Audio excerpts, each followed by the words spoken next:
What's up, Saints and Aints? Welcome back to another episode of the Music and Makeup Podcast. Today's guest is Kevito Clark, the founder of the nonprofit Love, Peace, and Spades. Through Love, Peace, and Spades, Kevito has created a vibrant third space where Black culture and joy thrive through classic games like Spades, Whist, and Dominoes. In less than 2 years' time, the movement has welcomed over 7,000 attendees and earned recognition from the LA Times, Travel Weekly, Fox 11, and more. I now present to you my interview with Kevito Clark. Welcome to the podcast, and thank you for joining us. And I just want to jump in here with a few questions. I know that you have a background in journalism, a very extensive background in journalism. And I was wondering, how did you end up moving from journalism to like community-based work?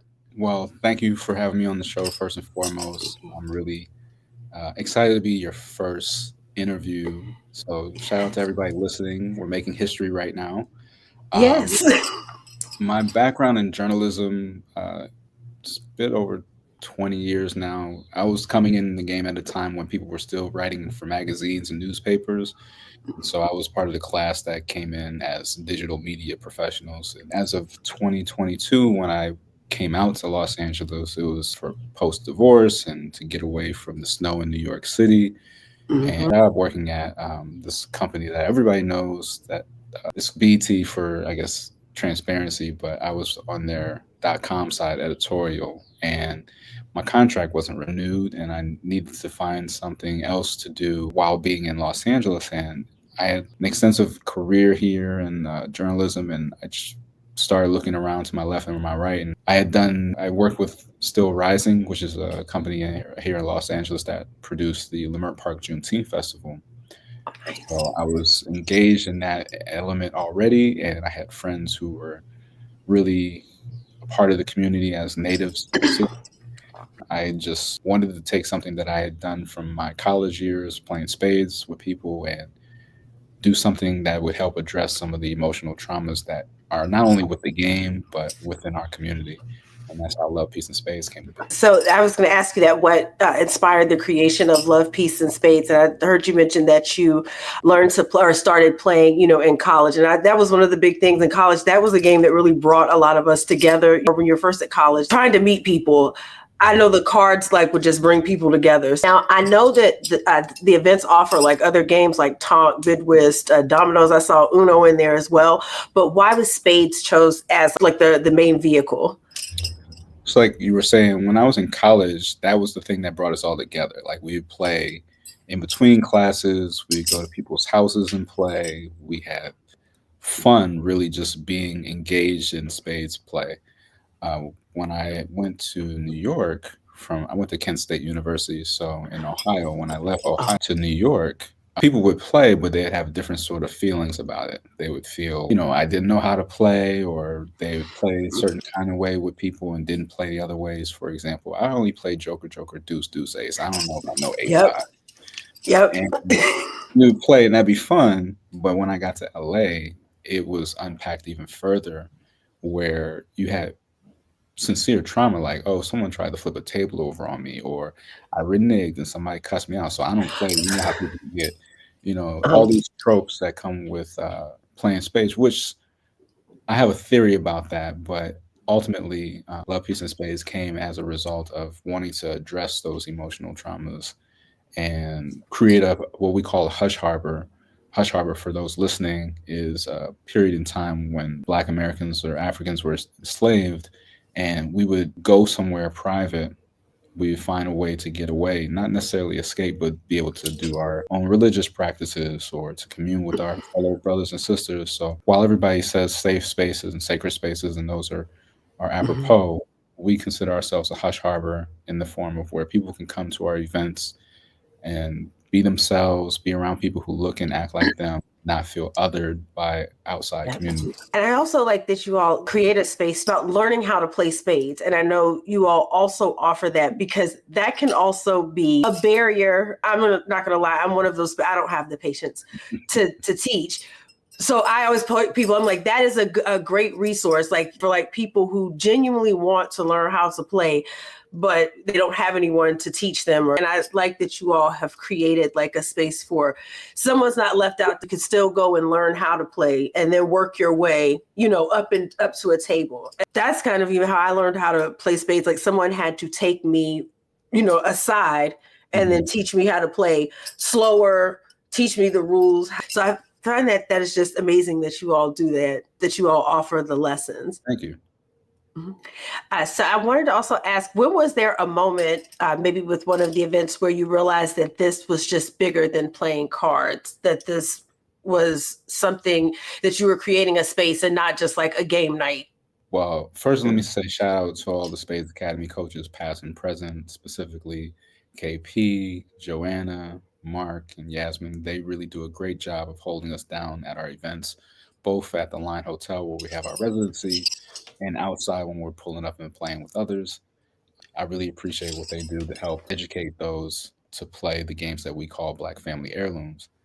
We had our first night on December 21st, 2022, which was also the brand experience manager at the hotel's birthday. So it was already kind of like a big night, with openings. A lot of people come to just see what the hype is. But when we got into the new year, it was around Black History Month.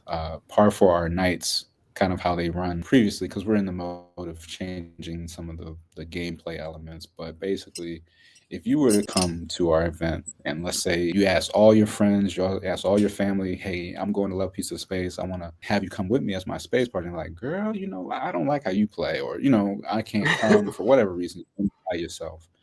If you come to our events, people would wear a red wristband, and anybody wearing a red wristband is also looking for a space partner. And so on this particular night, there were two people who didn't know each other from a hole in the wall. They were perpetual strangers, and they were paired up to play. Like, they had a great time. And unbeknownst to us, I learned later on, like a few months in, that they really hit it off. So much so to a point to where they got engaged to be married. Nice. And See, right.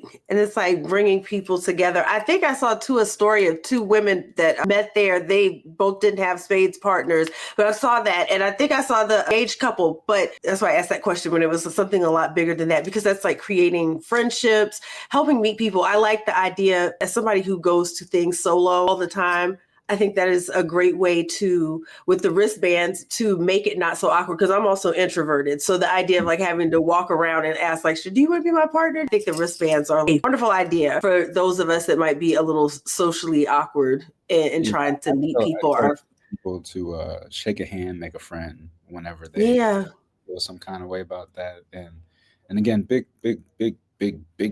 kudos to Deja and Caleb. They were the couple who met at Love, Peace, and Spades. Eventually, they got married. Last year, they celebrated their 1 year anniversary of wedded bliss, and I want to say a few months ago they announced that they're going to be first time parents. So, Congrats to them. right? Like my joke is, I don't have any stake in the first or last name of the baby. That's y'all. That's your child. At least let Love, Peace, and Spades be the middle name. A little something. I got you. You know what I'm saying? But I think that that's a beautiful story, as well as what you mentioned. Shout out to Nigeria and Kenisha. They're known as Team Orange Crush at Love, Peace, and Spades.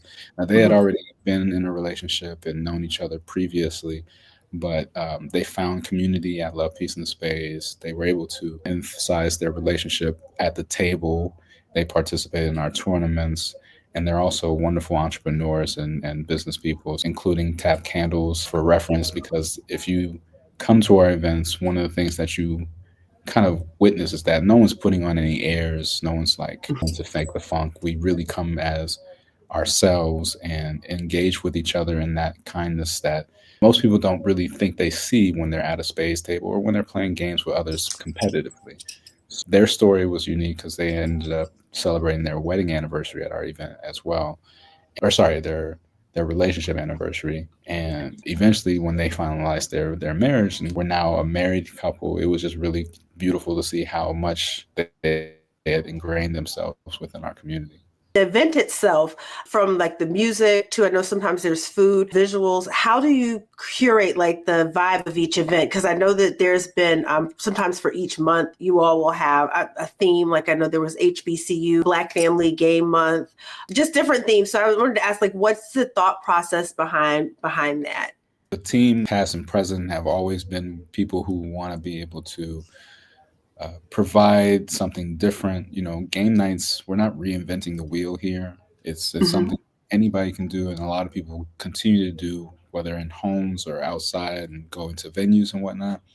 But what we try to do to make ourselves stand out is speak to our community, speak to the people that know what being Black in America is like. So, February, which is Black History Month, we do that, Mhm. but it's also our Black Family Game Night because we want families to know that you can come to our events, whether at the hotel or outside, and bring your kids and bring family. We've had um, I'm blanking on the name, but there was this couple. They had just had a baby, and the baby was so beautiful. But they came to the event, and the baby had these headphones on because we Uh-huh. played, and they're playing Uno. And I was just like, that's ideal for me. Like even the event that we had earlier this month, some mothers who brought their kids there, and they were like 14, 15, and they were like, oh, they were at Spades Academy with Mark, and we wanted them to know how to play spades because they're always on their video games or they're always on the computer with friends, and they need to know that they can engage or interact with people without needing some form of screen. So that was Yeah, so I think that's important. So that brings me to my next question about I've heard these games being referred to as Black family heirlooms.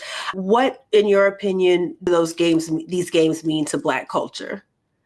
we consider these Black family heirlooms because twofold. There was one reason that emphasized it where I ended up teaching at Cal State, Los Mhm. Angeles, because a brother there who's an associate professor noted he came to the game nights and he had told me one time that the Black students there have their own game nights. They hang out and stuff like that. And he went to check them out one time. And you got the kids who play the video games, you got the kids who play like the board games, and then you had kids who were playing like Taboo and stuff like that. And so he had asked, he's like, "How come no one's playing spades?" And a couple of them were like, "What's spades?" And so that really kind of drove the point of why we wanted to teach people these games because I'm big into like pop culture and movies and TV and stuff. And there was a show that I was really late to called Shameless. And seasons the character, she's a Black woman. She gets invited to the cookout, proverbial cookout, and forgot how to do the electric slide. She goes to her mom. She's like, I couldn't think. She's like, girl, I taught you better than that. And so we consider it a Black family heirloom because these games have a rich history. Like Yasmin would tell anybody within earshot that Bidwis is the father of spades because it's true. The Pullman porters back in 20s and 30s when they were riding the trains would play these games and thereby taking Bidwis across the country. And as it continued to become popular, the next generation thought that if Bidwis was chess, then we needed our form of checkers because that's too much or too the rules are too different or the glossary terms are too complicated. So we created spades from Bidwis because that would be something that our generation could take hold of and enjoy. And it's just a matter of saying like these are games that are rich in our own culture and our history that need to be preserved and passed along to the Mhm. next generation, especially since technology is kind of well, more than kind of taking over in a major way. So you don't need charging or a cord, Yes. batteries, anything to do that. You can take them and create your own experiences unique to what others are trying to do on their phone. And I know there's apps for all these things now too, But but I think you make a very good point. So about these like being passed down and these games, because I think of that, like my dad taught me how to play tonk first so I could Mhm. understand spades. Like these games have always been ever present and at any function, anywhere that we gathered. And if you didn't have anything to do, someone would say, does somebody have cards? So I feel like it's very integral to the experience of like Black people gathering and us being congregating together is, just sometimes breaking out the cards and again getting away from the screens. Stacking or no stacking when you play Uno? No stacking. Okay, why? Yeah, I don't. Those aren't the rules. So if I tell you draw two, you just got to draw the two. You can't come just put a four, draw four on top of mine, and now I'm drawing six. I'm not doing any stacking. My kids try that. And I'm like, no. You're supposed to draw the 2 cards. I posted this thing to IG stories the other day where it was a really funny clip to me where they were using Old English to kind of comment during their Uno game, and instead of saying Uno, they were like singular, which I thought. But do you say when after you said Uno and you're getting ready to play your last card, do you say Uno out or do you just throw the card? Just throw the card and just say Uno. Ooh, okay, that's a hot take. Some people would be like, if you don't say Uno out, If you don't say that out? yeah, you got to draw like 4 cards because you didn't say that you were out. Oh, nah. If I say Uno, the rule that they gave us is you're supposed to just say Uno. I've never heard it say Uno out. Or it be you being penalized for not saying it. I played that a few times with people across my timeline. That is, but like, it's, you just say Uno out, you got to draw 4. It's like, what? You see me place the card down. This is the only card I got. But yeah, to me, it's you saying it. Now, I always say too, you have to say Uno in a timely manner. Like you gotta say it quick because the people I play with, if you have that one card and you don't say it fast enough, they're like, you didn't say Uno, you gotta draw 4 cards. So to me, it's the speed in which you say Uno. Like the moment you realize this is need to say it, because if somebody else catches that you have one card and you haven't said it yet, now you got to draw the 4 cards. Oh, I was just going to say a moment where this was a couple years. Well, yeah, 2023. And I was with my brother and his son and his brother. And we went to Philly for the Roots picnic. And before the Roots picnic, the night before, we were at our friend's house because he was vacationing. So we basically were staying at a homie's house. And we were doing a competitive, like, betting sort of situation when it came to Uno. And I guess the boy, he was 12. It was his first festival, so we were really just trying to put him around good music for the night. And he's raised, so he's already into music, but he's very confident. So he thought, the wager was whoever was last at the table to lose, had to do push-ups on call, and it was like 100 push-ups. And for anybody listening, what push-ups on call means is it doesn't matter where you at, what you're doing. I can call you and say, hey, I need 5 push-ups right now, and you got to do it no matter what. And people will look at you weird, but that's what we agreed to. And everybody's very competitive, but I'm like the even keel out of the group. But I ended up losing. And Roots Picnic was my thing. I invited everybody to it, and we had good seats and access and stuff like that. So the last thing I was saying to everybody was like, don't, because I want to say, yeah, Jasmine Sullivan was on the bill, and Jasmine knows that I love her with all my heart. So I was like, just don't embarrass me if we go backstage. Don't be like, hey, I need 5 push-ups and Jasmine Sullivan's nearby, or any of the homies. Just keep it cool, right? Cool, right? They didn't care about none of that. We was getting ready to see Black Thought, and let's say there's a partition behind us, and so the crowd is behind us, and we're in front in like the photo pit. My nephew was like, all right, man, I need 10 push-ups right now. Oh, wait, like you could wait a little bit. Like, no, I need them right now. So I'm doing the 10 push-ups. I get up, and somebody right there is like, so what game did you lose? And everybody can take Black people nowhere, man. But that's how I love us so much, because that sort of thing is so. It was a good 3 months, but I had to pay that tax back. But since you say you play spades, right? Do you have any red flags that you don't want in a spades partner? Not watching the board. I pay attention to what I threw out, so that like what's in play. So I would say that someone who does not know how to watch the board and reneging also sends me through, because that's about paying attention to the board. And I feel like if you don't really have a good command of that, you are subject to renege. People who are always looking for like a reason to misdeal because they don't like their hand. Sometimes you get a bad hand and you just got to play it out. It'll show like what kind of space, but can you pull a couple books out of like this terrible hand? It's all just about how you play it and throwing things at like the appropriate time. But yeah, those are my flags, my loves and don't loves. I'll say mine is similar to yours, but it would be talking across the table is one thing. Shuffling, like when you cut the deck, like I like a straight cut, but if you do all those funky cuts, I don't like it. I don't like it. It's too much. It's too much going on. Now, a lot of people that I grew up playing around, they would do those. all of this French cut, you're flipping cards over, putting them. I don't like all that. It feels too much like cheating. You're looking, we're looking at cards now. You're putting them in certain parts of the deck. I don't like that.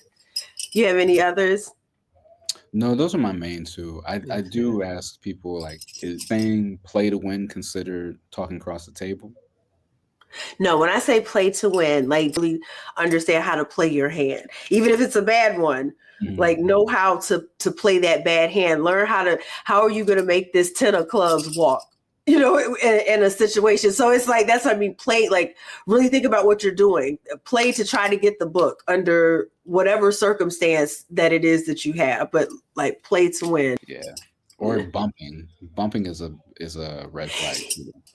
Yeah, because you're not paying attention to the It's not board. my personal red flag, but I know others who have said that. Like, if you bumping me all the time, we're not gonna be partners for too much longer. We can't, because we're going to continue. Every time we bump, we're missing a potential book. Mm-hmm. So it was a waste of a book. Like we got one when we could have had maybe two. And I wanted to ask too, because we were talking about music here for a second. I was going to say, what's your favorite genre or artist to listen to for like game nights? I tell people when it comes to music personally, like I listen to everything except for polka music and the didgeridoo. Okay. For those listening, like if you ever remember those old like Ricola commercials, the big tuba looking thing that's I can't stand that. Huge shout outs to our resident DJ Chaos Jones, Kelly Boyd. He does an excellent job of mixing in Afro beats, Afro house blends that kind of take like the old and the new. One of my favorites is there's a Luther flip where it's like actual Luther Vandross joint with Kendrick Lamar, or Dodger Blue flip. Like he's really great at picking out songs and sourcing material that kind of gets the movement going, but while people are just kind of bopping at the table. And what we did last 2 weeks ago now at our speed fronting event, like Boots on the Ground was on rotation. With our fans, he's really good. At the game nights, anything that kind of keeps people engaged but keeps them listening, like, oh wait, what's that? Like there's like a Young Thug Anita Baker blend. I've heard it. So shout out to Jonas Michael. He's a DJ at Motherland Sounds here in Los Angeles. He was the first person I heard play it, and when the beat drops or whatever, you're like, oh, the face changes like good music, it feels no pain, but your face looks like it's in discomfort. It's good. It's a feeling. Kelly played that at our pool party last summer, and man, it was like instant reaction, and I love those moments. I love when like the music hits you in a way where you start to get goosebumps. I was going to say that music also is like a very good background to like card playing or playing spades. It's I feel like the two kind of go hand to hand. At least in all the times that I've played, it's been in like an environment, like you said, throwing your cards to like the sound of the music. Sometimes some folks will be so like deep into like reading their cards, you hear them like singing along to the song. It's just to me, I feel like these things just go hand in hand. What are some of your proudest moments with Love, Peace, and Spades? I would say the top three finest moments. I mentioned one that was with Caleb and Deja. Like their love story is very important to our history and what we've been able to cultivate at Love, Peace, and Spades. One other one, last summer we were part of the opening of this Black-owned grocery store called Supermarket. Olympia Offset, she's a real life hero. She is one of the few people who was inspired and knew Nipsey, God bless the dead, but was able to take that sort of motivation. And the grocery store sits on Slauson and Crenshaw, not far from the Marathon clothing store. So it's a testament to just, I'm not from LA natively, but like testament to the impact that he left behind and that has been picked up by individuals such as her. But we were able to be a part of their grand opening and had a great game night situation popping. It was an open play, so we weren't really doing our traditional nights, but we were open to like inviting people to play. And Tabitha Brown came, and she like loved the name and started talking about us and did a little shout out about telling people to come to the event. And I was like, I couldn't have asked for a better, be like spotlighting up a small Black business here. And then third one, I would say this year because the year kind of really literally and figuratively started off with fires, both of the dumpster kind and like here in Los Angeles. Uh, Yes. fires were really impactful. We did a fundraiser for this coffee shop called Little Red Hen Coffee Shop in Altadena. Business had been Hmm. around for 50 plus years, and we were able to go to Pasadena and host a fundraiser for them where we were raising money, continue now still trying to raise money to help them with their rebuilding efforts. But it really landed the plane on some of the things that we have intrinsically with this night, where we want to show up and support local Black owned businesses. We want to be able to create a space for people to take off their cool and play the games that they know and love, or learn how to play the games that we all know and love, and be able to meet people from other walks of life, from meeting other neighborhoods, and build community that way. So those are three of my top moments that I know I have like a few more rattling around, but those are moments that I always cherish. That's awesome. Are there any plans to expand Love, Peace, and Spade to other cities? Because when I first heard of you all, I immediately said DC would eat this up. But I wondered, was there any other plans to ever expand or collaborate? I gotta say, shout out to our director of business and partnerships, Rita Hawk. She's on the East Coast in the DMV. She's like, she is the advocate of us coming to DC, and any way make that happen, I'm more than game. Yeah, I moved here from New York. I would love to go back to my old neighborhood and do an event there. Or shout out to Cyrus. He just had a birthday. He's one of the co-founders of the Layout in Brooklyn. So all these opportunities, we have a link on the website that says get involved. So there's a way to get involved and help bring us out to these events. We would love to expand. It's par for what we have in our overall mission, which is called Play It Forward. It's our education initiative, and in bringing these games that everybody knows and loves to your neighborhood or to your friends and family groups. That's par for our mission. Yes, well, DC, get on it. You heard, get on it so we can bring it here. We're going to wrap up here. What's one piece of advice you would give someone who wanted to, build community in the way that you have with Love, Peace, and Spades? Sincerely, again, thank you for having us on and representing our organization and on your platform. Those listening or those who follow you on social media, one piece of advice that I could offer is to come from an authentic place. I don't believe Black people are transplants. Wherever we go, we invest in our own communities, we invest in our businesses, we invest in our neighbors. And I think that as long as those are some of the tenets that you carry in whatever you do, you'll find success and you'll find genuine interactions with those who you're around.